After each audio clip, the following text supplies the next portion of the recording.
আজকে বাংলাদেশে যত মাদক প্রবেশ করে তার 99% মাদক ইন্ডিয়া থেকে আসে, 1 থেকে 2% মায়ানমার থেকে আসে। তো তারা জানে এই যে 1000 কোটি টাকার মাদক বাংলাদেশে সাপ্লাই দিচ্ছি, এই মাদক খাবে কারা? এই মাদক খাবে বাংলাদেশের উঠতি বয়সের তরুণেরা, যুবকেরা। এই যুবকদের মেধা শূন্য করে দাও, ধ্বংস করে দাও, সেটাই করা হচ্ছে। ভাইরা আমার, আজকে ট্রান্সজেন্ডার এই শুনিয়ে আমরা কথা বলছি। এরকম একটি মানব কল্যাণের বাধা এবং মানব কল্যাণের শত্রু এরকম একটি ইস্যু আমাদের পাঠ্যপুস্তকে কিভাবে আসলো? এটা একদিনে আসছে?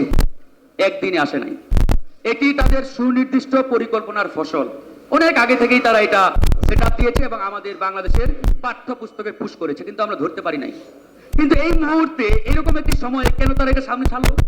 কারণ আপনি যখন ভারতীয় আধিপত্যবাদের বিরুদ্ধে কথা বলবেন, ঠিক সেই সময় তারা ট্রান্সজেন্ডার সামনে এনে দিয়েছে। তোমরা আধিপত্যবাদ আগ্রাসন নিয়ে কথা বলিও না, তোমরা ট্রান্সজেন্ডার ইস্যু নিয়ে থাকো। কারণ অন্য ইস্যুতে যাওয়া যাবে না বাবা, তোমরা এটা নিয়ে ব্যস্ত হয়ে পড়ো। আমরা এটা নিয়ে ব্যস্ত হয়ে পড়েছি, আন্দোলন সংগ্রাম করছি, মিটিং মিছিল করছি, কিন্তু আমাদের মূল সমস্যা যেটা, সেখানে আমরা হাত দিচ্ছি না। আমাদের মূল সমস্যা, আমি আবারও বলছি, আমাদের মূল সমস্যা আধিপত্যবাদ এবং আগ্রাসন। প্লিজ ভাই, একটু সাউন্ড করা যাবে না? জোরে শব্দ করে কথা বলে সমস্যা হয়। 1971 সালের ইতিহাস আমাদেরকে ভুলভাবে শেখানো হচ্ছে আজকে। আমাদের পাঠ্যপুস্তকে 1971 সালের মহান মুক্তিযুদ্ধের ইতিহাসকে বিকৃতভাবে তুলে ধরে আমাদের এই প্রজন্মকে তারা ধ্বংস করে দিয়েছে।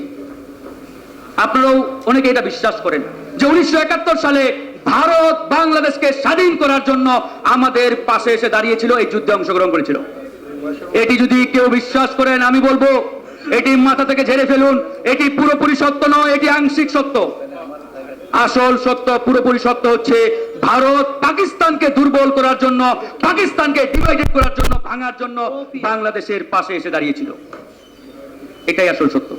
কিন্তু তারা এটা বলে না, এমন ভাবে বলে, এমন ভাবে উপস্থাপন করে যেন 1971 সালের যুদ্ধ ইন্ডিয়ায় করে দিয়েছে, বাংলাদেশের জনগণ এখানে কিছুই করে নাই। এরা ঘুমিয়ে ঘুমিয়ে পান্তাভাত খেয়ে দিন যাপন করেছে। বিষয়টি এমন। কিন্তু বন্ধুগণ, এই চিরসত্যটাকে আজকে প্রকাশ্যে সাহসের সাথে আমাদের বলতে হবে। হ্যাঁ জানি, এই কথা বলতে গেলে আপনার উপরে জুলুম, নির্যাতন, অমানবিক আগ্রাসন আসতে পারে। আমাদের পূর্বে এই আগ্রাসনের বিরুদ্ধে কথা বলতে গিয়ে আমাদের ভাই, আমাদের ছোট ভাই বুয়েটের মেধাবী শিক্ষার্থী আবরারকে জীবন দিতে হয়েছে। আমাদের পূর্বে এই আগ্রাসনের বিরুদ্ধে কথা বলতে গিয়ে বিএনপির আরেক সংগ্রামী নেতা এম ইলিয়াস আলী সিলেটের, তিনি আজ পর্যন্ত গুম অবস্থার মধ্যে রয়েছেন, কারণ তিনি এই আগ্রাসনের বিরুদ্ধে কথা বলেছিলেন, আধিপত্যবাদের বিরুদ্ধে জনগণকে রুখে দাঁড়ানোর আহ্বান জানিয়েছিলেন। আজও গুম অবস্থার মধ্যে রয়েছে। আমরাও জানি, আমরা এই আধিপত্যবাদ আগ্রাসনের বিরুদ্ধে কথা বলতে গিয়ে জানি না আমাদের কপালে কি আছে, সেটা আল্লাহ মাহমুদ জানেন। কিন্তু আমরা বলছি, এই দেশকে মুক্ত করতে হলে, এই দেশকে বাঁচাতে হলে ইনশাআল্লাহ এই আগ্রাসন আধিপত্যবাদের বিরুদ্ধে রুখে দাঁড়ানো ছাড়া অন্য কোনো উপায় নেই। আমি চরমনাই পীর সাহেবকে আহ্বান জানাবো, আপনারা যে স্ট্যান্ড নিয়ে জাতিকে ঐক্যবদ্ধ করার আহ্বান জানিয়েছেন, এই আধিপত্যবাদ এবং আগ্রাসনের হাত থেকে এই দেশ এবং জাতিকে মুক্ত করার জন্য আপনার এই আহ্বান আরো সামনে বেগবান হবে। সকল দলকে আপনি আহ্বান করুন, আসুন এই দেশকে মুক্ত করার জন্য, এই দেশ এবং জাতিকে হানাদারদের হাত থেকে রক্ষা করার জন্য আমরা আরেকবার আরেকটা মুক্তিযুদ্ধে অংশগ্রহণ করি, আরেকটা লড়াই নামি।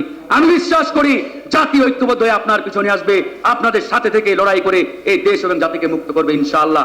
আমরা তরুণরা, আমরা যুবকরা প্রস্তুত রয়েছি, আমরা মুক্তি চাই, আমরা এই আগ্রাসন আধিপত্যবাদের হাত থেকে রক্ষা চাই, তাই আমরা প্রস্তুত ইনশাআল্লাহ। আমি বিশ্বাস করি আমার মতো হাজারো লাখো কোটি তরুণ প্রস্তুত রয়েছে এই দেশকে মুক্ত করার জন্য আরেকটা লড়াই সামিল হতে।